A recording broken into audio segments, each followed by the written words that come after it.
안녕하십니까. 류바오로 신부입니다. 오늘 우리가 공부할 내용이 이 로마서 전체에 있어서 가장 핵심적인 부분입니다. 로마서에서 핵심적인 부분이라는 것이 특별한 게 아닙니다. 간단히 말하면 예수님을 통한 구원, 그거를 이야기하는 겁니다. 예수님께서 우리들에게 영원한 생명을, 예수님께서 우리들에게 하느님의 영을 주시어 우리가 하느님의 영을 통해서 하느님의 영의 이끄심에 순종함으로써 영원한 생명에 참여하게 되었다. 이거를 강조를 합니다. 영원한 생명이라는 것은 내가 죽고 난 후에 천당 간다는 이런 개념하고는 다릅니다. 그리스도교가 가지고 있는 내색하는 것은 사실은 굉장히 정확하지가 않습니다. 대부분의 사람들이 생각하고 있는 내세라는 것은, 다음 세계라는 것은 불교적인 개념이 많고, 그리고 도교의 개념이 굉장히 많습니다. 옥황상제, 천당, 이런 개념은 사실은 도교 개념입니다. 그리스도교에서는 그런 개념이 없습니다. 생각해 보십시오. 천당이 크겠습니까? 하느님이 크겠습니까? 누가 누구를 담겠습니까? 천당이 하느님을 담겠습니까? 하느님을 담을 수 있습니까? 그렇기 때문에 천당에 가서 하느님을 봤다는 이 진짜로 이거는 도교적인 개념입니다. 옥황상제의 개념입니다. 불교가 말하는 그 내세는 뭐냐? 불교의 내세도 엄밀히 말하면 해탈입니다. 해탈. 해탈이라는 것이 가지고 있는 근본적인 의미는 뭔가 하면 이 세상에서 이루어지는 모든 것으로부터 내가 뛰어넘었다는 얘기입니다. 뛰어넘었다는 얘기입니다. 그런 의미지, 우리들이 생각하고 있는 사람이 죽어서 어디 좋은 데 가가 좋은 데서 잘 지내고 있다. 뭐 우리 보통 사람들 무슨 사고 나서 사람이 죽고 뭐 이러면, 예를 들어서 뭐 이태원 참사라든지 뭐 저런 여러 가지 또 다리 밑에 물이 차가지고 그 지하차도에 사람들이 죽고 이러면 사람들이 거기 종이 써붙여 놓습니다. 좋은 곳에 가서 그곳에서는 울지 말고 슬퍼하지 말고. 그건 다 막연한 지 생각이죠. 막연한 지 생각이죠. 그런 개념이 아닙니다. 내가 생각하기에 여기보다는 더 좋은데 어디 안 가겠나, 이런 식의 개념이 아닙니다. 영원한 생명이라는 것은. 왜냐하면 하느님은 항상 현재입니다. 그렇기 때문에 영원한 생명이라는 것도 현재입니다. 현재 내가 영원한 생명의 삶을 사는 겁니다. 그러면 구체적으로 영원한 생명의 삶이라는 게 뭐냐? 그게 뭔가 하면 자유로운 삶입니다. 자유로운 삶. 세상으로부터 자유로운 삶. 돈으로부터 자유로운 삶. 물질로부터 자유로운 삶. 죄에서부터 자유로운 삶. 죽음에서부터 자유로운 삶. 그게 영원한 생명입니다.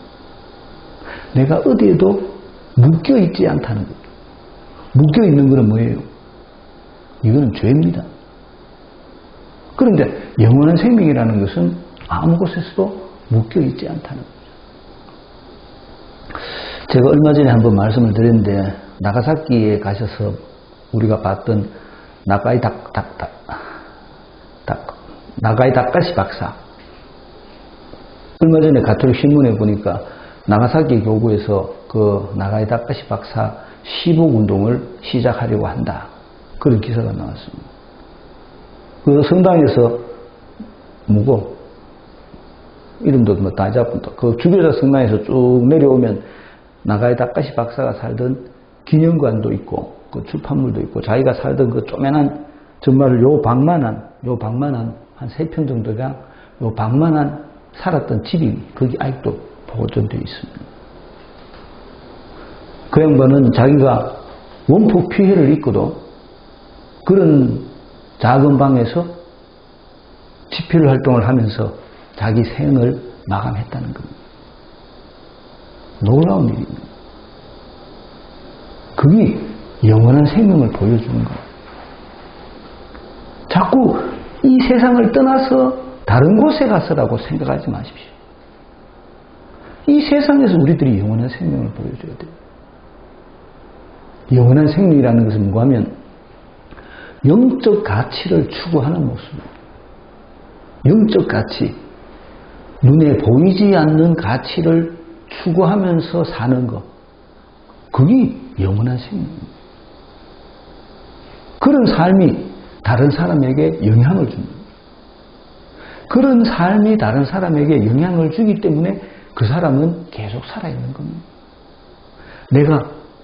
내가 영적 가치를 추구하는 사람인 한 나보다 먼저 영적 가치를 추구하면서 살았던 그 사람을 내가 기억하고 있는 겁니다. 그런 의미에서 그가 영원한 삶을 사는 겁니다. 현재 살아있는 겁니다. 그렇게 살 수 있는 사람이 몇 프로나 되겠습니까?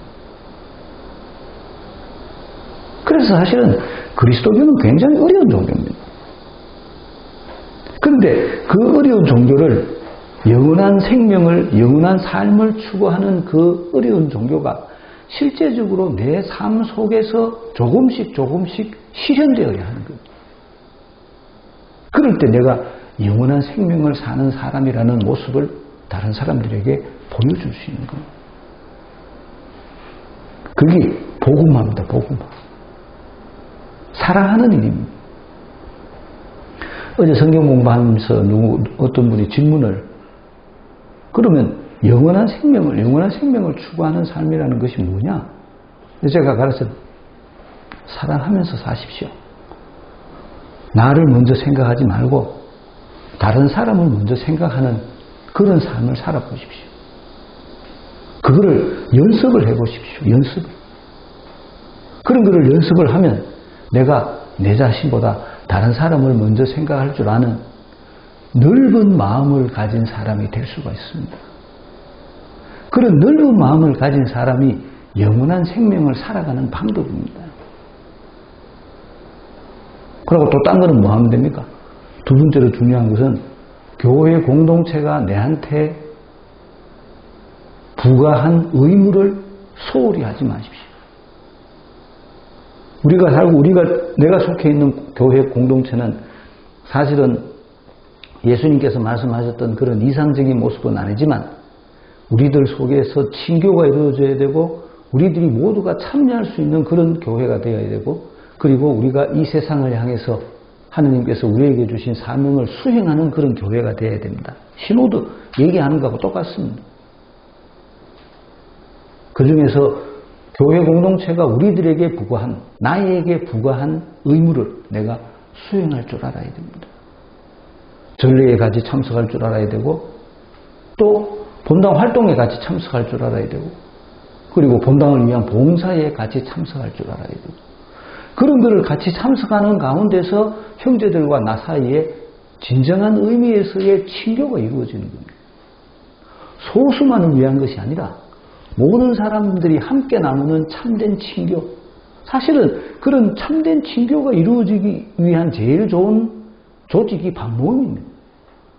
내가 반모임에 가서 그들과 함께 교회가 나에게 부과한 의무를 수행하고 그리고 하느님 사랑을 실행하려고 노력하고 같이 사랑하려고 노력하고 같이 봉사하려고 노력하고 그런 것들이 영원한 생명을 보여주는 모습입니다.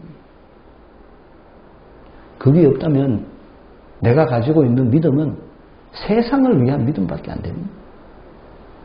세상을 위한 믿음은 전부 다 무속입니다. 세상을 위한 믿음은 예수님하고 아무 상관이 없습니다. 영원한 생명이라는 것이 뭔지를 우리가 잘 알아들어야 됩니다. 죽고 난 후의 일이 아닙니다. 지금 여기서 내가 영적 가치를 추구하면서 사는 게 영원한 생명상.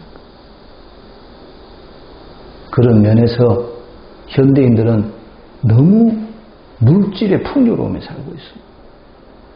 내 자신도 그렇고 대부분의 사람들도 그렇고 물질적으로 너무 풍요하기 때문에 내가 영적 가치를 추구하는데 굉장한 어려움이 있는 겁니다. 영적 가치가 가지고 있는 제일 큰 외적 모습은 가난입니다. 자발적 가난. 내가 일부러 가난하게 사는 겁니다. 일부러. 내가 일부러 절약하면서 사는 겁니다. 내가 일부러 아끼면서 사는 겁니다. 물질을 아끼면서 사는 겁니다. 검소하게 사는 겁니다. 그게 영원한 생명, 영적 가치를 추구하는 모습입니다. 그런 면에서 우리들은 너무나 물질적인 풍요로움 속에 살고 있습니다. 이런 것도 우리들이 조금씩 고쳐가야 돼요. 그게 지금 내가 여기서 영원한 생명을 사는 방법입니다. 죽고 난 후에 따지지 마십시오. 그거는 사실 아무도 모릅니다. 실제로 내가 여기서 하느님께서 우리와 함께 계시다는 것을 보여줘야 돼요. 그게 영적 가치를 추구하는 모습이고 그 영적 가치를 추구하는 사람들끼리 나누는 영적 친교, 이거를 세상 사람들에게 보여줘야 됩니다. 이게 믿음을 가진 사람들이 해야 될 행동입니다.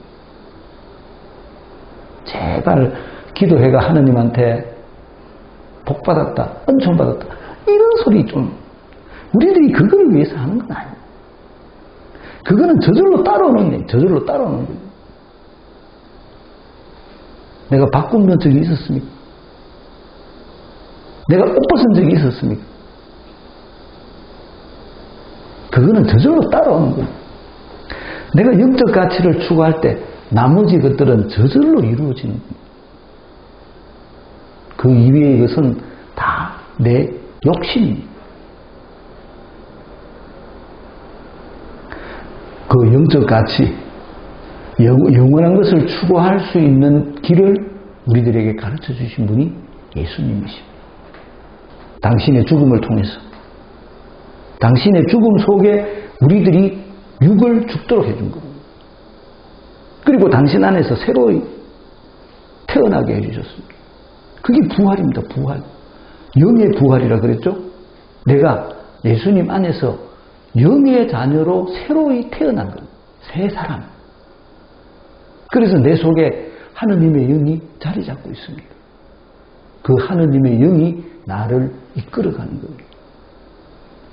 영적 가치를 추구하는 사람, 영원한 생명을 추구하는 사람의 삶을 보여주도록 해줍니다. 그게 영원한 생명입니다. 어렵습니다. 모두가 다 쉽게 갈 수 있는 길은 절대 아닙니다. 그렇지만 그런 삶을 살기를 원하는 사람들이 사실은 굉장히 많습니다. 눈에 드러나지 않지만 왜 드러나지 않는가 하면 자기들의 시선이 물질에 가깝기 때문에 영적 삶을 사는 사람을 볼 줄을 모르는 겁니다. 그런데 제가 여러 본당에 다니면서 보면 그런 영적 가치를 추구하면서 살기를 원하는 사람들이 사실은 굉장히 많습니다. 그들에게 예수님의 가르침이 진짜 복음인 겁니다. 대부분 사람들은 모릅니다. 대부분 사람들의 눈에는 물질밖에 안 보입니다. 성당에 오시는 대부분 사람들의 눈에는 지 자식 잘 되기를 바라고 아무 어려움 없이 살기를 바라고 그냥 마음이 편안하기를 바라고 이렇게 하고 삽니다. 영적 가치를 추구한다는 것이 얼마나 중요한 일인지를 깨달아야 됩니다. 그거를 깨달아야만이 내가 영원한 삶을 살 수가 있습니다. 예수님을 진짜로 만날 수가 있습니다. 사도 바오로가 그 얘기를 하는 거예요. 본문 한번 읽어보겠습니다. 하느님을 사랑하는 이들, 그분의 계획에 따라 부르심을 받은 이들에게는 모든 것이 함께 작용하여 선을 이룬다는 것을 우리는 압니다. 하느님께서는 미리 뽑으신 이들을 당신의 아드님과 같은 모상이 되도록 미리 정하셨습니다. 그리하여 그 아드님께서 많은 형제들 가운데 맞이가 되게 하셨습니다. 그렇게 미리 정하신 이들을 또한 부르셨고 부르신 이들을 또한 의롭게 하셨으며 의롭게 하신 이들을 또한 영광스럽게 해주셨습니다. 그렇다면 우리가 이와 관련하여 무엇이라고 말해야 합니까? 하느님께서 우리 편이신데 누가 우리를 대적하겠습니까? 당신의 친아드님마저 아끼지 않으시고 우리 모두를 위하여 내어주신 분께서 어찌 그 아드님과 함께 모든 것을 우리에게 베풀어 주지 않으시겠습니까? 하나님께 선택된 이들을 누가 고발할 수 있겠습니까? 그들을 의롭게 해주신 분은 하나님이십니다. 누가 그들을 단죄할 수 있겠습니까? 돌아가셨다가 참으로 되살아나신 분, 또 하나님의 오른쪽에 앉아 계신 분, 그리고 우리를 위하여 간구해 주시는 분이 바로 그리스도 예수님이십니다. 무엇이 우리를 그리스도의 사랑에서 갈라놓을 수 있겠습니까? 환난입니까? 역경입니까? 박해입니까? 굶주림입니까? 헐벗음입니까? 위험입니까? 칼입니까? 이는 성경에 기록된 그대로입니다. 저희는 온종일 당신 때문에 살해되며 도살될 양처럼 여겨집니다. 그러나 우리는 우리를 사랑해 주신 분의 도움에 힘입어 이 모든 것을 이겨내고도 남습니다. 나는 확신합니다. 죽음도 삶도 천사도 권세도 현재의 것도 미래의 것도 권능도 저 높은 것도 저 깊은 것도 그 밖에 어떠한 피조물도 우리 주 그리스도 예수님에게서 드러난 하느님의 사랑에서 우리를 떼어놓을 수 없습니다. 마지막 부분이 클라이맥스입니다. 예수님에게서 드러난 하느님의 사랑에서 아무도 우리를 떼어놓을 수 없다. 사도 바울가 그거를 강조를 합니다. 윗부분에서 강조하는 것은 그분의 계획을 굉장히 많이 강조합니다. 계획. 그러니까 내가 복음을 받아들인 이 일조차도 내가 한 것이 아니고 그분의 섭리에 의해서 미리 정해진 거라는 겁니다. 우리가 예정설하는 말을 많이 쓰는데 예정설하는 것은 사실은 좋은 의미는 아닙니다. 내가 마치 로봇도 같이 그렇게 행동하게 만들기 때문에 좋은 의미는 아닙니다만은 섭리라는 것은 전혀 다른 겁니다. 섭리라는 것은 배려입니다. 배려. 미리 배려해 놓으셨다는 겁니다. 미리 그분께서 나를 위해서 언제부터? 천지가 창조될 그때부터. 천지가 창조된 지가 언제예요? 지구가 생긴 게 40억 년 전에 생겼다고 하는데 40억 년 전에 그거를 배려해 놓으셨다는 겁니다. 지금 이 시간 내가 먼지만 못한 내가 이 시간 하느님의 복음을 받아들일 수 있도록 배려해 놓으셨다는 겁니다. 그게 하느님의 섭리입니다. 하느님의 그 섭리가 바로 하느님의 사랑입니다. 그거를 깨달아야 됩니다. 우리는 자꾸 하느님의 사랑을 물질을 통해서 느끼려고 생각하는데 절대 그렇지 않습니다. 하나님은 물질에 대해서는 아무것도 할 줄 아는 것이 없습니다. 영이신 분인데 어찌 물질을 다루겠습니까? 하나님께서 우리들을 위해서 배려해 놓으신 그 영적 작업을 내가 깨달을 줄 알아야 돼요. 그 말이 그분의 계획에 따라 하느님을 사랑하는 이들, 이 누굽니까? 하느님의 사랑하는 이들, 하느님에게서 선택을 받은 사람들입니다. 하느님에게서 선택을 받아 예수님으로 말미암아서 영원한 생명에 참여할 수 있는 권한을 받은 사람입니다. 우리식으로 말하면 계시에 대한 인간의 반응은 두 가지밖에 없다 그랬죠? 받아들이든지 거부하든지. 그러니까 하느님을 사랑하는 이들은 하느님의 계시를 받아들인 사람들입니다. 복음을 받아들인 사람들입니다. 복음을 받아들이려면 어떻게 된다 그랬습니까? 내가 죽어야 된다 그랬죠? 내가 죽는 것을 경험한 사람들입니다. 내가 죽고 예수님 안에서 다시 살아나는, 이게 부활입니다. 부활한 사람들, 그 사람들이 하느님을 사랑하는 사람들입니다. 복음을 받아들인 사람. 내가 사는 것이 아니라 누가 산다? 예수님의 말씀이 내 안에서 살아있는 사람. 이 사람들이 하느님을 사랑하는 사람들. 복음을 받아들여야 됩니다. 1번이 내가 그냥 있는 한 나는 절대 복음을 받아들일 수 없습니다. 내가 죽어야 돼요. 그게 예수님을, 하느님을 사랑하는 사람들, 하느님을 사랑하는 이들의 첫 번째 조건입니다. 그분의 계획에 따라 부르심을 받은 이들, 같은 뜻이죠. 같은 뜻. 그들이 그분의 계획에 따라 부르심을 받았다는 것을 알기 때문에 그들이 하느님을 사랑하는 겁니다. 하느님께서 나를 위해서 그렇게 엄청난 일들을 준비해 두셨구나. 나를 위해서 정말로 내가 도저히 감당할 수 없는, 내 이 작은 머리로는 절대로 이해할 수 없는 그런 큰 일을 그분께서 나를 위해서 준비해 주셨구나라는 것을 아는 사람들. 그래서 그들은 하느님을 사랑하는 영적인 문제입니다. 영적인 문제. 물질적인 문제가 아닙니다. 모든 것이 함께 작용하여, 여기서 말하는 모든 것 하는 것은 뭔가 하면 좋은 일이든 나쁜 일이든 이런 말입니다. 여기서 나쁜 것은 뭐예요? 율법입니다. 율법. 율법, 유대인, 어떤 현세적인 것들, 이런 것들이 이 모든 것이 함께 작용합니다. 나쁜 것, 좋은 것. 그런 것들이 함께 작용해서 선을 이룬다는 것을 우리는 압니다. 내 속에서 내가 비록 부족하지만, 그리고 내가 처해 있는 환경이 완전하지 않지만, 이런 것들이 함께 조화를 이루어가지고 궁극적으로는 내가 발전해서 내가 하느님을 닮은 사람이 되도록 해준다는 겁니다. 하느님의 자녀가 되게 해준다는 겁니다. 그게 선을 이룬다는 것을 우리는 압니다라는 말이에요.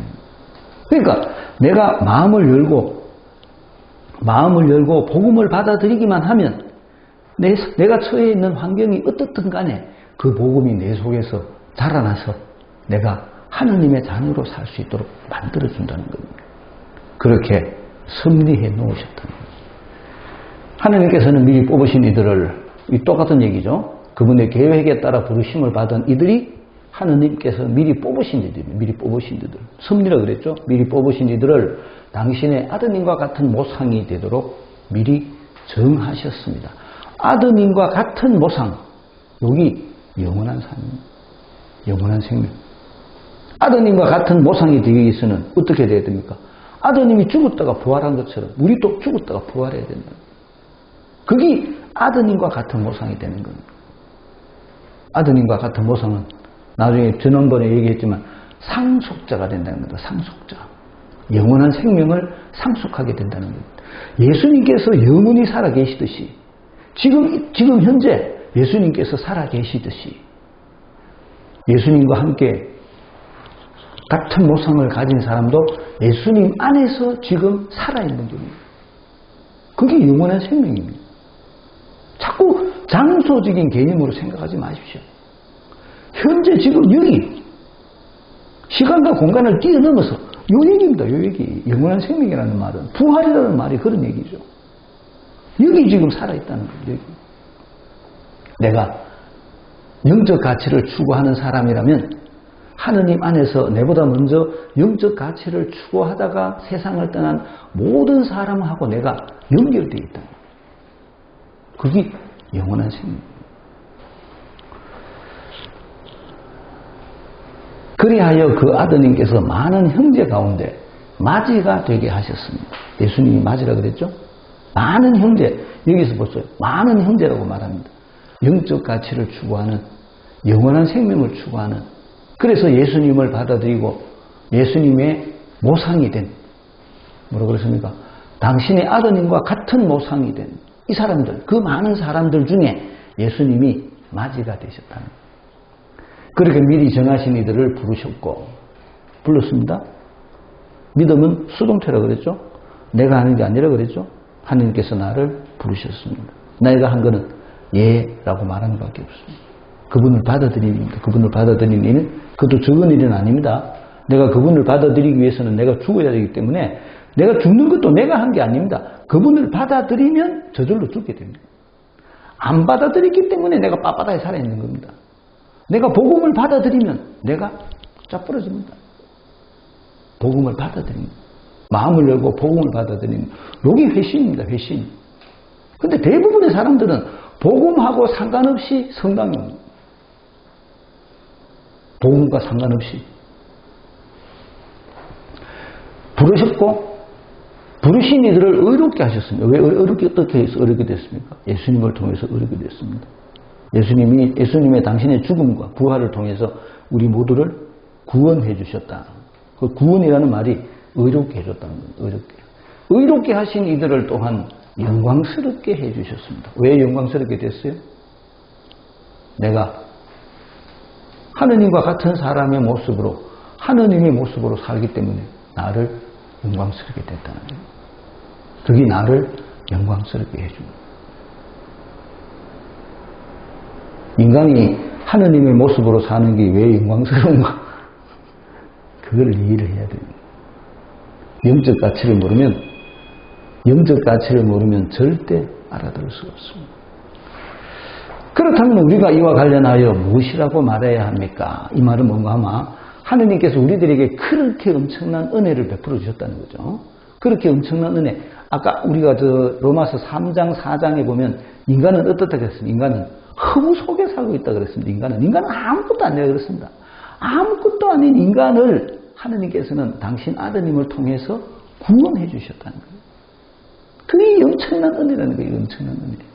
그걸 얘기하는 겁니다. 하느님께서 우리 편이신데 하느님께서 나를 위해서 그렇게 엄청난 일을 해주셨는데 하느님께서 나를 위해서 그런 엄청난 일을 해주셨다는 것을 우리가 알아야 됩니다. 근데 우리가 이걸 잘 모릅니다. 왜 모른다 그랬어요 제가? 우리 눈이 물질에 가가 있기 때문입니다. 우리 눈이 세상 것밖에 볼 줄 모릅니다. 영의 가치를 봐야 되는데 영적 가치를 봐야지 하느님께서 나를 위해서 그렇게 어마어마한 일을 하셨다는 것을 내가 깨닫게 되는데 이거를 볼 수 있는 눈이 없습니다. 그렇기 때문에 이게 안 보이는 거죠. 물질만 하느님께서 내한테 주신 그 엄청난 것보다 돈 많은 생명을 더 좋아합니다. 하느님께서 우리 편이신데 누가 우리를 대적하겠습니까? 내하고 맞설로 마음도 없다는 거죠. 왜? 하느님이 내한테 얼마나 큰 일을 해주셨는데 당신의 친아드님마저 아끼지 않으시고 우리 모두를 위하여 내주신 분께서 어찌 그 아드님과 함께 모든 것을 우리에게 베풀어 주지 않으시겠습니까? 아드님을 주셨는데 아버지께서 우리를 위해서 아드님까지 주셨는데 그 아드님 말고도 딴 것도 얼마나 많이 주겠노? 저절로 따라오는 거라 그랬죠? 저절로 따라오는 거. 만약에 내가 지금 무슨 걱정이 있다면 그 걱정의 원인이 뭔지 한번 생각해 보십시오. 99.99999%는 내 욕심 때문에 그렇습니다. 그걸 알아야 됩니다. 내 욕심이 걱정을 만드는 겁니다. 영적 가치를 모르기 때문에 그렇습니다. 친아드님마저 아끼지 않고 우리에게 내어주신 분, 아드님과 함께 모든 것입니다. 아드님과 함께 모든 것을 우리에게 베풀어 주지 않겠습니까? 그 다음 얘기는 우리들의 상태를 얘기해 줍니다. 하느님께서 내한테 그런 일을 해주는데 누가 내한테 대들래? 내가 그걸 알고 있다는 겁니다. 하느님께서 나에게 얼마나 많은 일을 해주시는지 내가 하느님의 은혜를 놀라운 하느님의 은혜를 알고 있는데 내가 알고 있는 이 놀라운 하느님의 은혜에서 내 머리를 돌리기 누가 내 머리를 돌리게 하겠노? 그 얘기를 하고 있어요. 하느님께 선택된 이들을 누가 고발할 수 있겠습니까? 왜 고발하겠어요? 잘못했으니까 고발하는 거죠. 잘못했으니까. 택도 없는 소리를 하는 겁니다. 그들을 의롭게 해주시는 분은 하느님이십니다.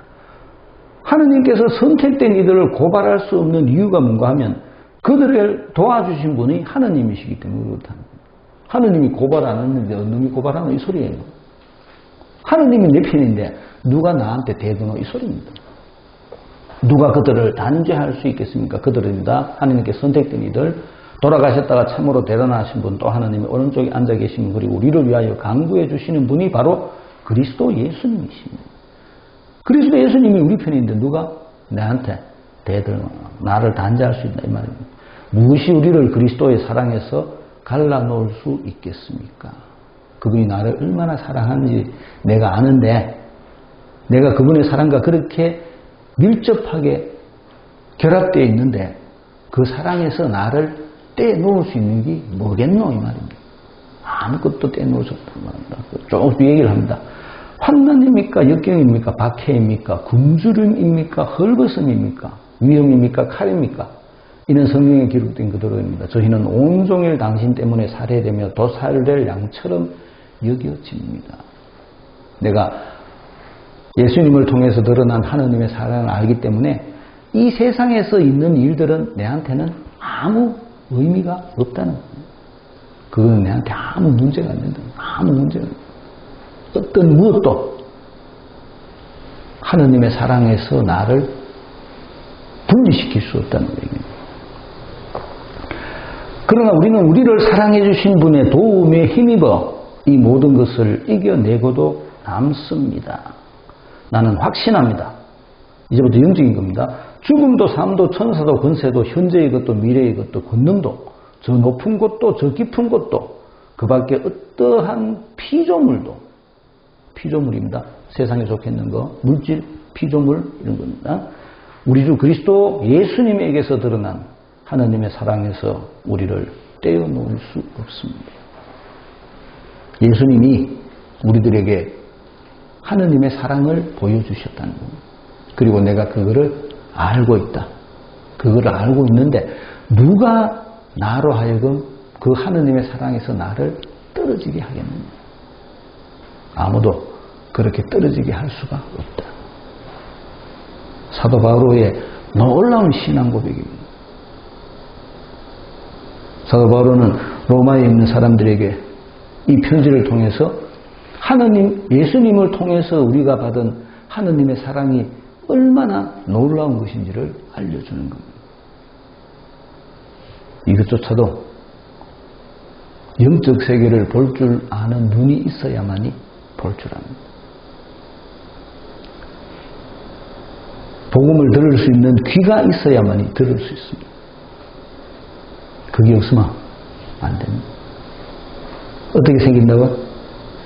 복음을 받아들이셔야 돼요. 내가 복음을 받아들이지 않는 한, 다시 말해서 내가 죽지 않는 한 나는 절대로 영적 가치를 알 수가 없습니다. 죽어야 삽니다. 문제풀이 해보겠습니다. 19가 하느님의 사랑과 믿는 이들의 확신, 부르심을 받은 이들에게는 선을 이루신다. 당신 아드님과 같은 모상이 되도록 정하셨다. 아드님께서 맞이가 되게 하셨다. 부르시고 의롭게 하시고 영광스럽게 하셨다. 하느님이 우리 편인데 누가 우리와 대적하느냐. 모든 것을 베풀어 주지 않으셨느냐. 참으로 되살아나신 분, 오른쪽에 앉아 계신 분, 간구해 주시는 그리스도 예수님. 그 사랑에서 누가 우리를 갈라놓을 수 있느냐. 모든 것을 이겨내고도 남는다. 하느님의 사랑에서 우리를 떼어놓을 수 없다. 1번, 부르심을 받은 이들에게는 모든 것이 함께 작용하여 무엇을 이루게 됩니까? 선을 이룬다 그랬죠? 선이라는 것은 좋은 결과입니다. 좋은 결과. 내가 하느님에게로부터 마음을 열고 하나님을 받아들이기만 하면 하느님께서는 나에게 좋은 결과를 주십니다. 2번, 하느님께서 미리 뽑으신 이들을 위해 미리 정하신 은총은 무엇입니까? 아드님과 같은 모상이 되도록 정했다 그러죠. 내가 하느님. 개신교 표현에서 신됨 이렇게 표현을 합니다. 천주교에서는 그런 표현을 안 하고 그냥 하느님의 자녀 이렇게 표현을 합니다. 하느님의 자녀. 하느님의 자녀니까 하느님이죠. 하느님. 내가 복음을 받아들이기만 하면 하느님의 영이 내 속에 들어오고 나는 그때부터 하느님이 되는 겁니다. 우리가 가지고 있는 잘못된 개념 중에 하나가 하느님 하면 우리는 자꾸 능력을 생각하는데 하느님은 능력을 말하지 않습니다. 하느님은 능력을 말하는 것이 아니고 하느님의 뜻의 실행을 말하는 거예요. 사명을 말한다. 사명. 그걸 잘 알아야 돼요. 우리는 자꾸 하느님을 도깨비 방망이라고 생각합니다. 잘못된 세상적인 관점입니다. 도깨비 방망이 있어요? 봤어요? 하느님은 사명입니다. 사명. 3번, 미리 정하신 이들을 위한 하느님의 단계적 배려를 찾아봅시다. 정하신 이들을 부르셨고 의롭게 하셨고 영광스럽게 해주셨다. 부르셨다, 의롭게 하셨다, 영광스럽게 해주셨다. 4번, 하느님께서 우리 편이시라는 가장 중요한 이유는 무엇입니까? 당신 친아드님마저 우리를 위해서 내어주셨기 때문에 아드님을 우리를 위해서 내주셨다는 겁니다. 그게 하느님께서 우리 편이라는 표시라는 겁니다. 우리 편이 아니면 줄 리가 없죠. 하느님의 사랑이 그렇게 나타났다는 겁니다. 5번 하나님께서 선택한 이들을 고발할 수 없는 이유는 무엇입니까? 어떻게 고발할 수 없습니까? 의롭게 해주시는 분이 하나님이십니다. 의롭게 해주시는. 그들에게 그들의 의로움은 누구를 통해서? 예수님을 통해서 그들을 의롭게 획득하는데 누가 고발합니까? 뭐하죠? 하나님이 의롭다는데 누가 고발하겠습니까? 6번 그들을 또한 단죄할 수 없는 이유는 무엇이며 그분은 어떤 역할을 하십니까? 예수님이죠. 34절 어디 갔습니까? 돌아가셨다가 참으로 대단하신 분 하나님의 오른쪽에 계신 우리를 위하여 간구해 주신 분이 그리스도 예수님이십니다. 예수님께서 나를 위해서 얼마나 많은 역할을 해주셨는데 누가 나를 단죄하겠느냐는 뜻입니다. 7번 그리스도와의 사랑을 방해할 수 없는 요인을 열거합니다. 찾아봅시다. 35절에 나옵니다. 우리를 그리스도의 사랑에서 갈라놓을 수 있겠습니다. 세상적인 겁니다. 환난, 역경, 박해, 굶주림, 헐벗은 위험, 칼 이런 것들이 내한테 닥쳤을 때 내가 예수님을 배반하겠느냐 이 말이에요. 사랑을 모르면 배반하겠죠. 예수님의 사랑이 얼마나 큰지를 내가 안다면 배반할 수 없습니다. 배반하는 것은 예수님 사랑을 모르는 겁니다. 모르게 배반하죠. 왜 모르겠어요? 다시 똑같은 얘기. 영적 눈이 없는 겁니다. 영적 눈이. 영적 눈이 없으니까 하느님을 못 보는 거죠. 예수님의 사랑을 못 보는 거죠. 그러니까 배반하는 거죠. 뭐고? 이런 말 하면 또 뭐라 하겠지만 좀비입니다. 좀비 맞나? 껍데기만 왔다 갔다 하는 거죠. 그런 상태라는 거죠. 영적 눈이 없으면 내가 복음을 받아들이지 않으면 나는 좀비에 지나지 않습니다. 8. 이 모든 것을 이겨낼 수 있는 힘은 어디에서 오는 것입니까? 우리를 사랑해 주신 분의 도움에 힘입어 이 모든 것을 이겨내고도 남습니다. 예수님의 사랑을 내가 알기 때문에 그 예수님의 사랑을 아는 그 지식, 사도 바로가 잘 표현하는 바에 의하면 그 지식의 놀라운 가치 때문에 내가 이 모든 것을 이겨내고도 남는다고 표현합니다. 9번 하느님의 사랑에서 우리들을 떼어놓을 수 있는 가능성을 가진 예를 찾아봅시다. 게다가 38절인데 잘못 적었다. 죽음, 삶, 천사, 권세, 현재의 것도 미래의 것도 권능도 이런 것들도 떼놓을 수 없다는 겁니다. 10번 그 하느님의 사랑은 누구를 통해 드러났습니까? 우리 주 예수 그리스도에게서 드러난 예수님을 통해서 그 하느님의 사랑이 우리들에게 드러났다는 겁니다. 영원한 생명은 현재입니다. 현재 내가 영적 가치를 추구하면서 사는 것. 그게 영원한 생명입니다. 현재 내가 영적 가치를 추구하면서 살아갈 수 있도록 해주는 원동력. 그게 복음입니다. 예수님의 사랑입니다. 그거를 아는 눈을 가진 사람. 영적 가치를 추구할 줄 아는 눈을 가진 사람. 그 사람들이 믿음을 가진 사람들. 복음을 받아들이셔야 됩니다. 그게 첫걸음. 마치겠습니다. 안녕히 계십시오.